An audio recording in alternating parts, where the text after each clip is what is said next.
Struggle के बाद भी उसे जस्टिस नहीं मिला। यूनिवर्स ने उसके साथ एक जोक खेलना शुरू किया और एक कर्स डाल दिया। उसके दुश्मन का खून अब उसके अंदर गर्म हो रहा था। अब वो एक एम्परर बन गया था जिसमें एक ठंडा दिमाग, काली यादें और फ्यूचर का नॉलेज था।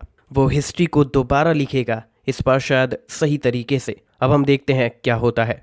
स्टोरी स्टार्ट होती है जब एमसी अपनी गर्लफ्रेंड कैटरीना की तरफ मुड़कर कहता है, क्या उसे पता था कि टिलमैन कैसल जो दूर से दिख रहा था वो 200 साल से अपने दुश्मन के सामने कभी सरेंडर नहीं किया। कैटरीना ने पूछा कि अचानक वो उस बात के बारे में बात कर रहा है, उन्हें तो ये जगह जल्दी से छोड़नी चाहिए थी। एमसी ने बोला कि उसे टेंशन लेने की जरूरत नहीं है, अब कोई यहाँ नहीं आने वाला, उसे कुछ काम है पर ज्यादा टाइम नहीं लगेगा। वो चाहता था कि उसे ये जगह दिखाए। ये व्यू उस टाइम और भी खूबसूरत लग रहा था। कैटरीना ने नोट किया कि ये सब कुछ फर्क नहीं पड़ता, ये बस नोबिलिटी की जमीन थी और उनका यहाँ कोई हक नहीं था। एमसी थोड़ी देर के लिए सोचता है और बोलता है कि शायद वो यहाँ एक घर ले सकता है। वो जल्द ही एक मिड रैंक मेज बनने वाला था। उसने अपनी डिजर्टेशन लिखी थी नए गोलम के ऊपर और उसका काम उसके सीनियर्स को बहुत पसंद आया था। उन्होंने बोला था कि अगर एल्डर भी उसको एक्सेप्ट कर लेता है तो उसकी प्रमोशन पक्का हो जाएगी। घर बड़ा नहीं होगा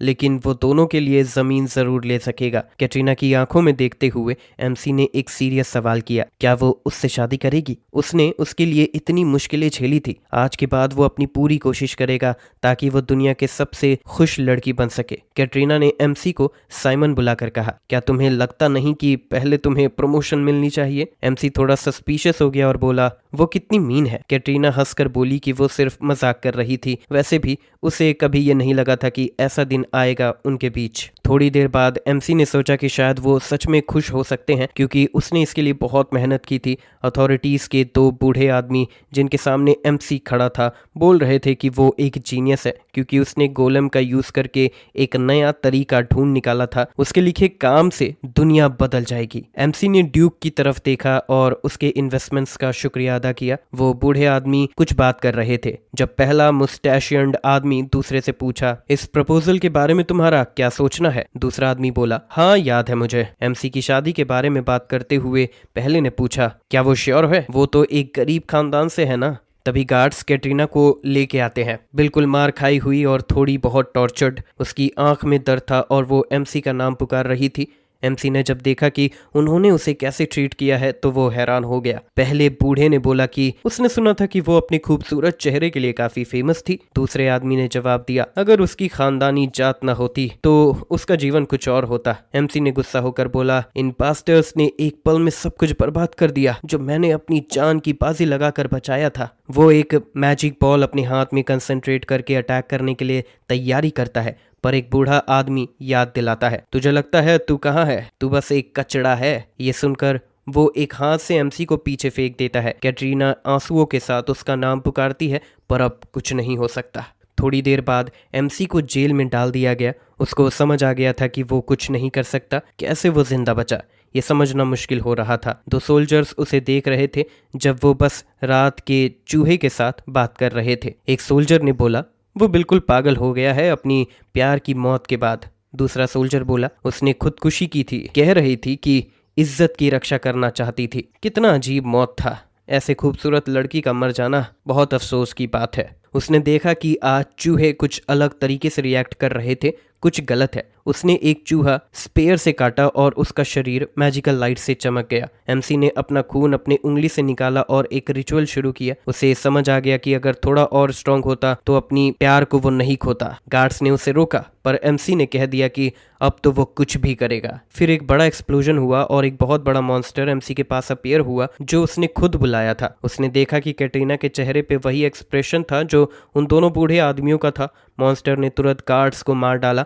एमसी जो सब कुछ बर्बाद कर रहा था बोला, अब मुझे इस दुनिया से बदला लेना ही होगा जो हम दोनों को कभी खुशी का चांस नहीं देने वाली थी। चिंता मत करो कैटरीना, अब मैं वो बेकार कमजोर इंसान नहीं रहूंगा। मैं अपनी ताकत और शक्ति पाऊंगा और सब कुछ बदल दूंगा। एक बूढ़ा आदमी एमसी को देखकर चिल्लाया, पागल हो गए हो तुम डार्क मैजिक यूज कर रहे हो। खुदा के सर्वेंट का डीमन से क्या लेना देना? एमसी ने शांति से जवाब दिया, तुम मुझे क्या? दूसरा स्काउंडर ने चिल्लाया, रहम करो, तुम जो चाहोगे वो करो अगर तुम उसे जिंदा करना चाहते हो। एमसी ने थोड़ा सोचकर बोला, क्या वो अपने दिल की सुनने का हक रखता है? और फिर एक हाथ से उसको मार दिया कहकर कि ये बास्टर्ड किसी की जान वापस नहीं ले सकता। एमसी ने सोचा, ये दुनिया कितनी बेइंसाफ है। कैटरीना के लिए वो सब कुछ बर्बाद कर दिया। कुछ टाइम बाद एक इनिशिएशन सेरेमनी हो रही थी पैलेस में। एमसी राजा के सामने जमीन की तरफ देखते हुए घुटने के बल था। राजा ने लड़के से कहा कि हीरो लैकन, तुम्हें दुनिया को बचाना होगा जो अंधकार में डूबा हुआ है। डीमन किंग की आर्मी जो अंधकार से करप्ट हो गई थी, उसने पवित्र भूमि को तोड़ दिया और मासूम लोगों को मार डाला। ये आर्मी 2 किंगडम्स और एक ड्यूची को बर्बाद कर चुकी है। दुनिया का तकदीर अब सिर्फ हीरो लैकन के हाथ में था। राजा ने उससे कहा कि वो डेमन किंग को मार दे और दुनिया को बचाए। लैकन ने अपने तलवार को अपने सर के ऊपर उठाया और आर्ता एम्पायर के वीर योद्धाओं से कहा। एम्पायर की रोशनी धीरे धीरे मिटी, लेकिन अब बड़ा साया लेशिया कॉन्टिनेंट पर छाने लगा। पर हम कभी नहीं हारेंगे। अपने परिवार और पूरी दुनिया के लिए आज हम डेमन किंग को मार देंगे और दुनिया को बचाने की आखिरी उम्मीद बनेंगे। एक दिन एमसी ने अपनी बातचीत याद की जो उसने कैटरीना से लाइब्रेरी में की थी। कैटरीना ने एमसी के पास आकर जोर से पूछा, क्या तुमने सुना? एक बच्चे के हाथ सिर्फ रोटी चुराने पर काट दिए गए। एमसी ने जल्दी से कहा, जरा धीरे बोलो। कैटरीना ने समझाया कि ये नोबिलिटीज इतनी जोरदार सजा देते हैं क्योंकि उन्हें भूख से मरने का डर नहीं होता। एमसी ने पूछा, वो बच्चा इतनी बड़ी सजा क्यों भुगत रहा है? सिर्फ अपने जन्म के खानदान की वजह से? कैटरीना ने कहा, हम खुद भी नहीं चाहते कि हम ऐसे जन्म ले। एमसी ने सोचा और बोला, शायद वो दिन आएंगे जब स्टेटस का कोई मतलब नहीं होगा और हम सब एक जैसे जिएंगे। कैटरीना ने जोर से उसका नाम पुकारा। उस दिन का इंतजार करने का कोई फायदा नहीं है। एमसी ने पूछा, तो तुम क्या चाहती हो?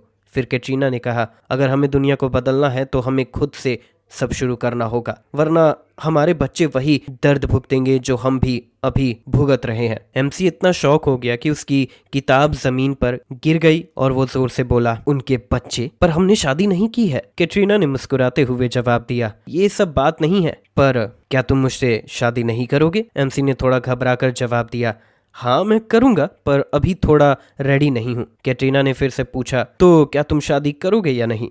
एमसी ने जवाब दिया, हाँ बिल्कुल करूंगा। कैटरीना ने हंसकर कहा, तुम तो बिल्कुल शर्माते हो। शायद कोई और तुमसे शादी ना करे, बस मैं ही तुमसे शादी करने वाली हूँ। थोड़े समय बाद हीरो लैकन की आर्मी एक बड़े अंधेरे पैलेस के नीचे जमा हो गई थी और सामने खड़ा था एमसी, एक काले क्लोक में अपने स्टाफ के साथ। एमसी ने अपनी प्यारी का नाम लिया और कहा, जल्दी सब कुछ खत्म हो जाएगा। बहुत समय हो गया था, पर अब वो दुनिया जो उन्होंने सपने में देखी थी बस वैसे ही होने वाली है। हीरो लैकन ने एमसी का नाम लिया और कहा कि उसकी वजह से पूरी दुनिया को दर्द हो रहा है, पर आज ये सब खत्म हो जाएगा।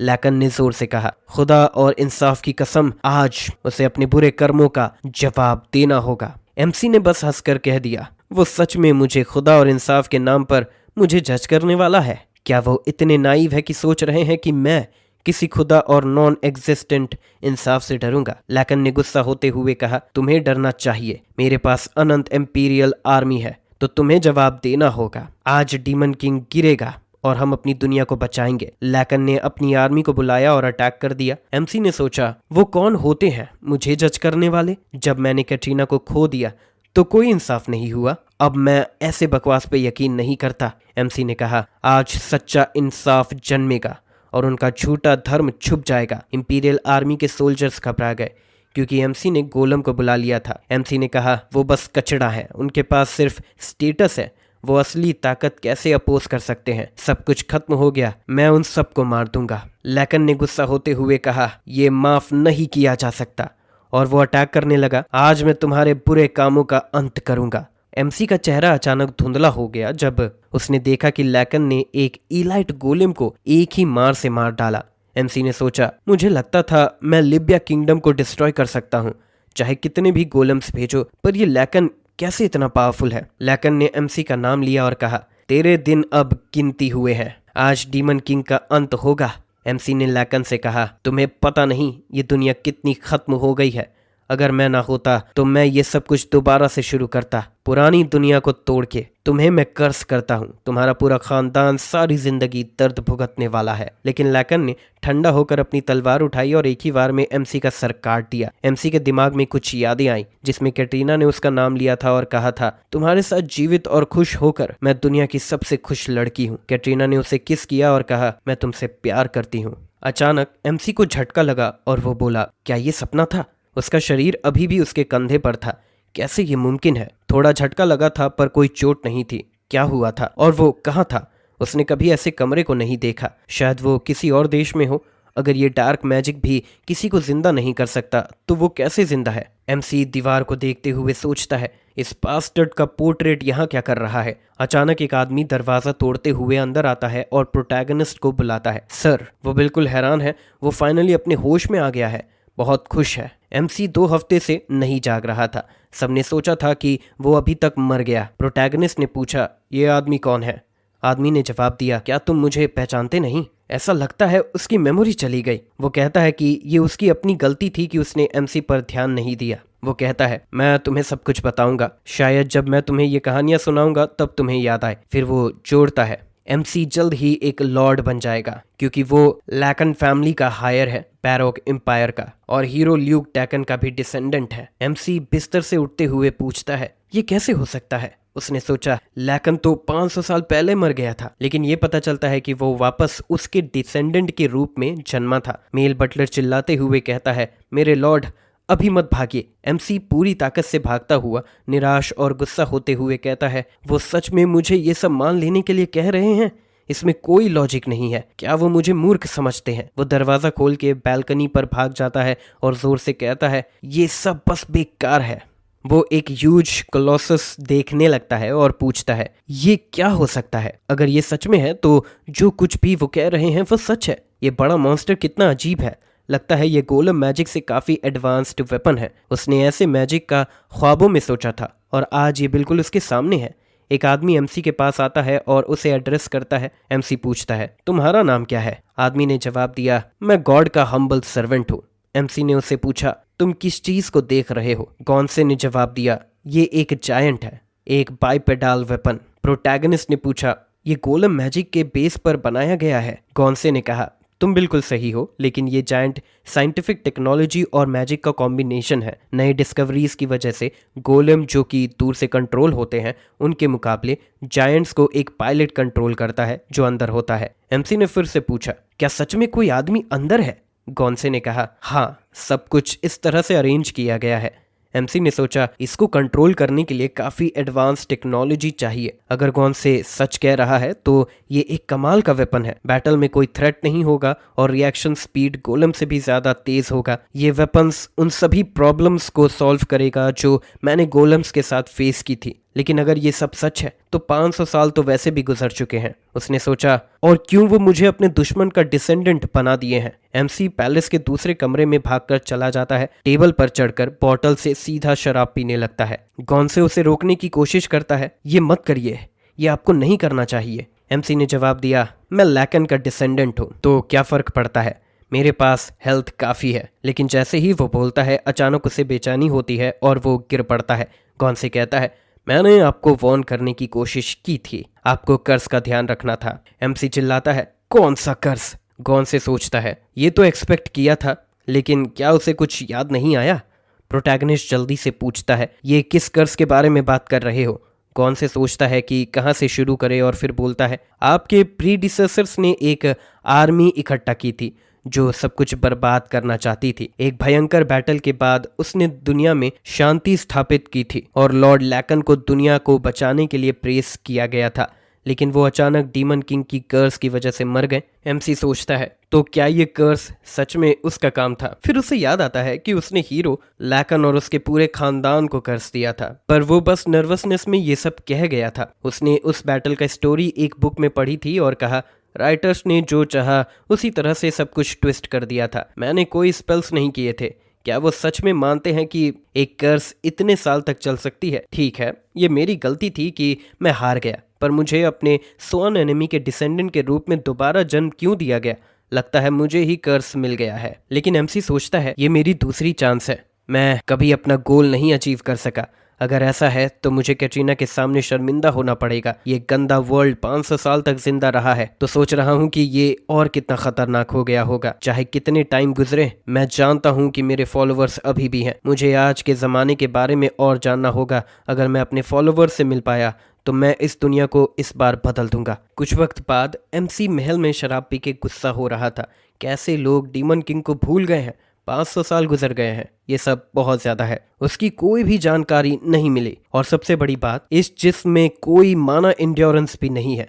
उसने सोचा। फिर उसे कैटरीना याद आई जब वो जमीन पर गिरा था और बोला, क्या सच में उसे अपनी जिंदगी में कुछ भी हासिल नहीं होगा? बस एक ऐसी दुनिया चाहता था जहां सब बराबर हो। अचानक किसी ने बाहर से उसे बुलाया। MC बालकनी पर गया और वहां लोगों को देखा। उनमें से एक, जो कि ट्रेड एसोसिएशन का ब्रांच हेड एलोना डैरन था, उसने पूछा, कितनी देर तक तुम उनसे भागते रहोगे? ये मर्सेनरीज तब तक नहीं जाएंगे जब तक तुम उनकी बात नहीं सुनोगे। MC सोच रहा था, क्या मुझे कुछ देना है? उस इडियट लैकन के एंसेस्टर को जरूर मिला होगा। ब्रांच मैनेजर चिल्लाकर बोला, वो चाहते हैं 30,000 पेसोस। पिछले साल उन्होंने मुझसे उधार लिए थे माइन खोलने के लिए, लेकिन अब तक उन्होंने कुछ नहीं दिया। गौनशे ने कहा, यंग मास्टर को अभी रेस्ट की जरूरत है। हम किसी तरह पैसे वापस करेंगे, अगले दफा आना। ब्रांच मैनेजर ने जवाब दिया, वो चाहते हैं कि यंग मास्टर खुद उनसे बात करे। अब तक लगता है कि कोई भी पैसे नहीं देने वाला और मुझे एक ऑफर है, क्यों ना जायंट को दे दिया जाए। नए तो नहीं है तो 30,000 भी उसके लिए ज्यादा नहीं है। अच्छा डील है ना? कमांडर रॉजर्स ने चिल्लाते हुए कहा, कोई तरीका नहीं है। उनके पास बस 3 जायंट्स हैं। अगर वो एक दे देंगे तो अपने टेरिटरी को कैसे प्रोटेक्ट करेंगे? कभी नहीं।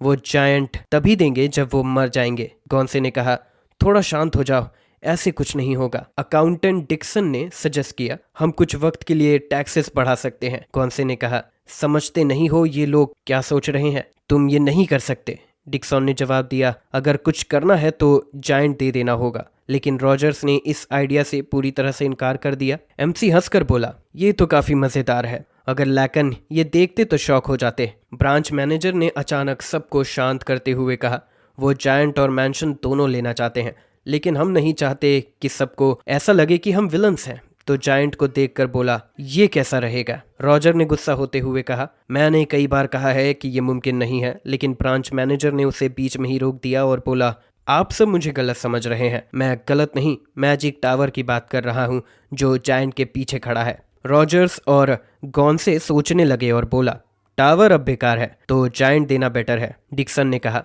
ये टावर पहले एक टूरिस्ट अट्रैक्शन था और कहानियां थी कि ये कर्स का सोर्स है। MC ने सोचा, ये मेरा मैजिक टावर है और वो इडियट लैकन ने अपने मैंशन उस जगह पर बनाया जहां वो मरा था। डीमन किंग का टावर 500 साल से खड़ा था और मेरी और कैटरीना की कहानी वहां से दूर थी, लेकिन वो पुराना और गंदा था, फिर भी मेरा था। ब्रांच मैनेजर ने बोला, टावर के आसपास का जमीन अब हमारी कंपनी को ट्रांसफर हो गया है। MC ने सोचा, ये उन्हें कैसे हक दिया गया था? फिर ब्रांच मैनेजर ने कहा, ज्यादा फिक्र मत करो, हमारी कंपनी इस जगह को टूरिस्ट अट्रैक्शन में बदल देगी। इस रीजन के इकोनॉमी पर अच्छा असर पड़ेगा। अकाउंटेंट डिक्सन ने पूछा, कहाँ साइन करना है? लेकिन MC के अचानक एंट्री ने उन्हें इंटरप्ट कर दिया। गॉन्से ने MC से पूछा, क्या आप उठ सकते हैं? MC ने जवाब दिया, उन्हें रास्ता दे दो, और मर्शिनरीज की तरफ जाने लगा। ब्रांच मैनेजर ने कहा, उनसे मिलना बहुत मुश्किल था। नेगोशिएशंस सक्सेसफुल हो गई थी, अब बस उनके सिग्नेचर की ज़रूरत थी ताकि टावर का कंट्रोल ऑफिशियली उन्हें दिया जा सके। MC ने ब्रांच मैनेजर से पूछा, वो सिर्फ बातें करते हैं, क्या उन्हें पता है ये जगह क्या है? ब्रांच मैनेजर ने घबराकर सोचा, ये बिल्कुल अलग है उनके बारे में जो हमने सुना था। ऐसे क्यों रिएक्ट कर रहे हैं? फिर बोला, वो ऑलरेडी मुश्किल में पड़ चुके हैं, ऐसे मत करना। MC ने बीच में इंटरप्ट करते हुए बोला, कॉन मैन, ये सब करना बंद करो। जब वो सेंट्रल लैंड जीत लेंगे जो मेन स्टेट के बिल्कुल पास है, तब वो अपने इन्फ्लुएंस को टेरिटरीज तक फैलाएंगे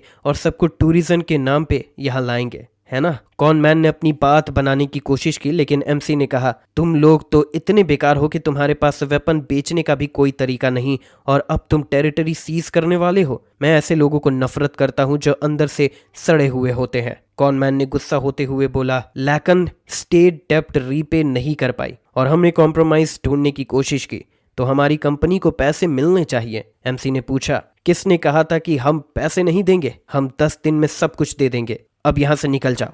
कॉनमैन गुस्सा होते हुए चिल्ला कर गया, वो उम्मीद करते हैं कि तुम अपने वादे पर खड़े उतरो। एमसी ने सोचा, कितना सिमिलर और मीन है ये लोग। रॉजर्स चिल्लाकर बोला, ये तुमने क्या कह दिया? हमारे वेसल्स तुम्हारी बातों से काफी प्रभावित हुए हैं। तुमने अपने एंसेस्टर्स की अचीवमेंट और अपने लोगों की इज्जत को प्रोटेक्ट किया। तुम्हें ये स्टेट कितना प्यारा है। उन्होंने तुम में असली लेगेसी ऑफ लैकन देखा। लेकिन एमसी सोच रहा था, ये लोग कितने इडियोटिक है, मुझे फिर से डीमन किंग बनने पर मजबूर कर रहे हैं। गॉन्से ने एमसी से पूछा, आप कैसे ये कर्ज चुकाएंगे? एमसी ने पूछा, कर्ज कितना है? गॉन्से ने जवाब दिया, 30,000 पेसोस। गॉन्से ने बताया, इतनी राशि में तो एक पूरी डिवीजन ऑफ जायंट्स खरीदी जा सकती है। हमारे पास अभी इतने रिसोर्सेस नहीं हैं और हम किसी और मर्चेंट से उधार भी नहीं ले सकते। क्या मास्टर के पास कोई और सोल्यूशन है? एमसी ने जवाब दिया, अगर ये बस ये है तो साइड हो जाओ, मैं खुद कर्ज चुकाऊंगा और तुम बस देखना। जब एमसी मैंशन में गया, उसने देखा कि यहाँ कुछ भी नहीं था, ना कोई रिसोर्सेस, ना अच्छी एम्यूनिटीज और ना ही नॉर्मल फूड। ये वही जगह थी जहाँ डीमन किंग को मारा गया था। फिर ये क्यों खाली है? क्या वेसल्स ने सब कुछ लूट लिया था? गॉन्से ने जवाब दिया, नहीं, बिल्कुल भी नहीं। तुम ये सब समझ पाओगे अगर तुम फैमिली ट्री देखो। एमसी ने गुस्सा होते हुए पूछा, क्या तुम सच में समझते हो कि मुझे ऐसी चीजें देखने में इंटरेस्ट होगा? गॉन्से ने नोटिस किया, जब लैकन ने डीमन किंग को मारा था, उससे मरीज का टाइटल और लिबिया के किंगडम के साउथ का बड़ा हिस्सा मिला था। फिर ड्यूक बैरक ने लिबिया के किंगडम के खिलाफ रेबिलियन किया था। लैकन ने उस रेबिलियन को सामने से जवाब दिया था क्योंकि वो ऐसे लॉलेसनेस को बर्दाश्त नहीं कर सकते थे। लेकिन काउंट, जो डीमन किंग के कर्ज से दर्द सह रहा था, एक भयंकर हार के बाद चला गया था। उसके बाद उसका टाइटल छीन लिया गया और काउंट को बॉर्डर पर एक्साइल कर दिया गया, जहां उसकी तबीयत खत्म हो गई थी। एमसी, तुम्हें याद है ना? एमसी ने सोचा, लगता है ये लैकन का आइडिया था इस प्रॉपर्टी पर मैंशन बनाने का।